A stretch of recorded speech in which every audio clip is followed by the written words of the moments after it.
नमस्ते बच्चों, आशा करती हूँ कि आप सभी कुशल पूर्वक होंगे।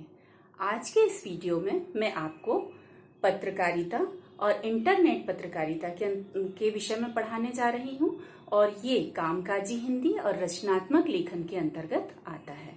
तो हम देखते हैं कि आज के वीडियो में मैं आपको क्या क्या बताने वाली हूँ। हम देखेंगे पत्रकारिता क्या है, पत्रकारिता जो लेखन है वो किस प्रकार का होता है, फिर पत्रकारिता का मूल तत्व क्या है और पत्रकारिता के आयाम क्या हैं, पत्रकारिता के प्रकार क्या हैं और इंटरनेट पत्रकारिता क्या है, इनकी जानकारी हम आज के वीडियो में आपको देंगे।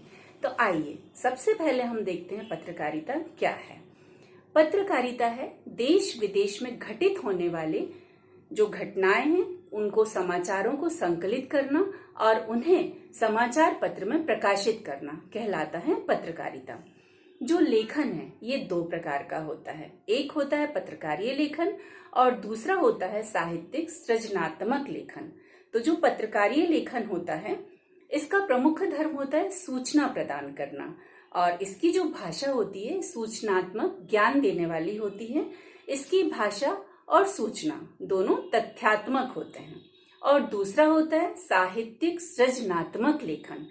साहित्यिक सृजनात्मक लेखन भावात्मक होता है, सौंदर्य परक होता है, कल्पनात्मक होता है और इसकी जो भाषा होती है वो भाव को जगाने वाली होती है। जैसे कहानी, कविता, ये सभी साहित्यिक सृजनात्मक लेखन के अंतर्गत आते हैं और पत्रकारीय लेखन के अंतर्गत जो समाचार होते हैं वो इसके अंतर्गत आते हैं। अब हम देखते हैं पत्रकारिता का मूल तत्व क्या है। तो पत्रकारिता का मूल तत्व है नई नई सूचनाएं प्रदान करना। जन सामान्य को नई नई सूचनाओं के प्रति रुचि होती है तो इस तरह की सूचनाएं प्राप्त करना या उन्हें प्राप्त करवाना ये पत्रकारिता का मूल तत्व होता है। अब हम देखते हैं पत्रकारिता के विविध आयाम क्या हैं, यानी हम किस किस भाग को पत्रकारिता कह सकते हैं। तो पत्रकारिता के अंतर्गत मुख्य रूप से तो समाचार ही आते हैं, परंतु इसके अन्य आयाम भी हैं जैसे विचार, टिप्पणी, आलेख इत्यादि, ये सभी पत्रकारिता के अंतर्गत आते हैं।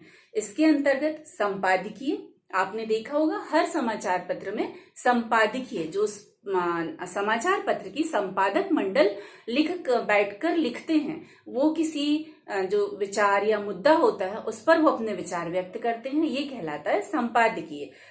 फोटो पत्रकारिता, कार्टून कोना, रेखांकन और कार्टोग्राफ, ये भी पत्रकारिता के विविध आयाम हैं। रेखांकन एक सामान्य तरीके का रेखांकन और कार्टोग्राफ एक तरह का मैपिंग होता है। जैसे कहीं पहुंचना है तो उसके लिए एक दिशा निर्देश इस तरह का बना दिया जाता है, ये कहलाता है रेखांकन और कार्टोग्राफ। अब हम देखते हैं स्तंभ लेखन क्या है। तो प्रत्येक समाचार पत्र में एक स्तंभ होता है और ये स्तंभ महत्वपूर्ण जो लेखक होते हैं उनके विचारों की एक श्रृंखला होती है, ये कहलाता है स्तंभ लेखन। जैसे समाचार पत्र हो या फिर किसी पत्रिकाएं हो, उसमें कोई एक लेखक का श्रृंखलागत इस तरह से हर बार उसके कुछ विचार व्यक्त होते हैं, वो प्रकाशित होते हैं, वो कहलाता है स्तंभ लेखन। अब हम देखते हैं पत्रकारिता के प्रकार क्या है। तो सबसे पहला प्रकार है इसमें खोज परक पत्रकारिता। खोज परक पत्रकारिता यानी जो सार्वजनिक महत्व के भ्रष्टाचार या फिर अनियमितता को उजागर करने वाली जो पत्रकारिता होती है इसे खोज परक पत्रकारिता कहते हैं। इसके अंतर्गत छुपाई जाने वाली सूचनाओं की गहन जांच पड़ताल की जाती है, तथ्यों को एकत्रित किया जाता है और उन तथ्यों को प्रकाशित किया जाता है ताकि जन सामान्य भी उससे अवगत हो सके। इसे स्टिंग ऑपरेशन, टेलीविजन की भाषा में हम देखें तो इसे स्टिंग ऑपरेशन भी कहते हैं। तो ये है खोज परक पत्रकारिता। दूसरा प्रकार है इसमें विशेषीकृत पत्रकारिता। विशेषीकृत पत्रकारिता मतलब ये किसी विशेष क्षेत्र की पत्रकारिता होती है। अब आपने देखा है समाचार को जो कलेक्ट करते हैं, जो लेकर आते हैं, वो संवाददाता कहलाते हैं और पत्रकार भी यही है कि जो उस विषय पर लिखते हैं। तो विशेषीकृत पत्रकारिता के अंतर्गत हर व्यक्ति की रुचि कुछ अलग अलग होती है।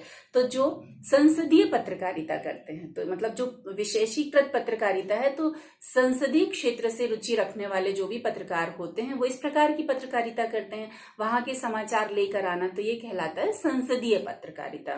दूसरा, न्यायालय पत्रकारिता।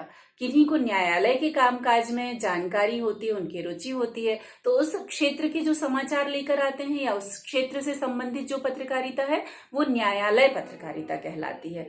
आर्थिक पत्रकारिता। आर्थिक पत्रकारिता मतलब अर्थ जगत से, व्यापार व्यवसाय से संबंधित पत्रकारिता कहलाती है आर्थिक पत्रकारिता। खेल पत्रकारिता। खेल जगत से संबंधित पत्रकारिता खेल पत्रकारिता कहलाती है। कौन सा खेल होने वाला है, किसमें कौन विजयी हुआ है, किस प्रकार का खेल कब आयोजित होने वाला है, कहाँ पर आयोजित होने वाला है, इस तरह की सभी पत्रकारिता खेल पत्रकारिता कहलाती है। अगला है विज्ञान और विकास से संबंधित पत्रकारिता। तो विज्ञान से संबंधित जो पत्रकारिता होती है वो विज्ञान पत्रकारिता है। कोई इन्वेंशन हुआ है तो वो विकास से संबंधित पत्रकारिता है, तो विज्ञान और विकास से संबंधित पत्रकारिता। फिर अपराध पत्रकारिता। अपराध जगत से संबंधित पत्रकारिता को अपराध पत्रकारिता कहते हैं। कहाँ पर अपराध हुआ है, उसका विषय मतलब क्या था जो वो अपराध घटित हुआ है, किसने किया, इस तरह की जो पत्रकारिता है वो अपराध पत्रकारिता के नाम से जानी जाती है। अगली पत्रकारिता है फैशन और फिल्म पत्रकारिता। फैशन जगत से संबंधित जो पत्रकारिता होती है और फिल्म जगत से जो संबंधित पत्रकारिता होती है वो पत्रकारिता का ये प्रकार है। तो ये पत्रकारिता का विशेषीकृत पत्रकारिता के अंतर्गत ये पत्रकारिताएं आती हैं कि इस प्रकार के जो क्षेत्र हैं और इनसे संबंधित जो पत्रकारिता है ये सभी कहलाती है विशेषीकृत पत्रकारिता। अगला हम देखते हैं वॉच डॉग पत्रकारिता। तो सरकार के कामकाज पर निगाह रखने के लिए जो पत्रकारिता कहलाती है वो कहलाती है वॉच डॉग पत्रकारिता। पत्रकारिता को जो है लोकतंत्र का चौथा स्तंभ भी कहा जाता है। तो इसलिए कहा जाता है कि जो इसके पत्रकार होते हैं वो सरकार की कामकाज में भी निगरानी रखते हैं कि सरकार किस प्रकार से काम कर रही है, वो जनहित में है या नहीं है। तो ये जो पत्रकारिता है इसकी खोज करना और जनता के सामने लाना, ये पत्रकारिता कहलाती है वॉच डॉग पत्रकारिता। पत्रकारिता का अगला प्रकार है एडवोकेसी पत्रकारिता। एडवोकेसी पत्रकारिता को पक्षधर पत्रकारिता भी कहते हैं।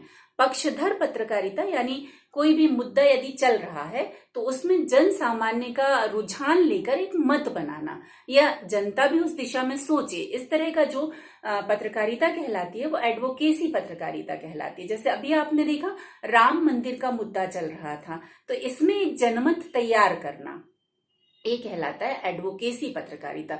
इसी तरह से सांप्रदायिकता से संबंधित जो भी इस तरह के मुद्दे रहते हैं उनसे जनमत एक तैयार करना कहलाता है एडवोकेसी पत्रकारिता या फिर पक्षधर पत्रकारिता।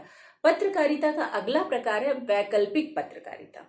यूं तो सभी समाचार पत्र या उनके मालिक या फिर उसके किसी के वो नियंत्रण में चलते हैं, तो जो उसके मालिक का या फिर जिसका नियंत्रण उस पे होता है उसी की विचारधारा को वो मानते हैं। परंतु जब मीडिया इन विचारों से हटकर कोई एक अलग पत्रकारिता करती है तो फिर इसे वैकल्पिक पत्रकारिता के नाम से जाना जाता है। सामान्यतः वैकल्पिक पत्रकारिता को पूंजीपतियों का, विज्ञापनों का और सरकार का कोई भी सहयोग प्राप्त नहीं होता है। पत्रकारिता का अगला प्रकार है पीत पत्रकारिता या फिर पेज 3 पत्रकारिता।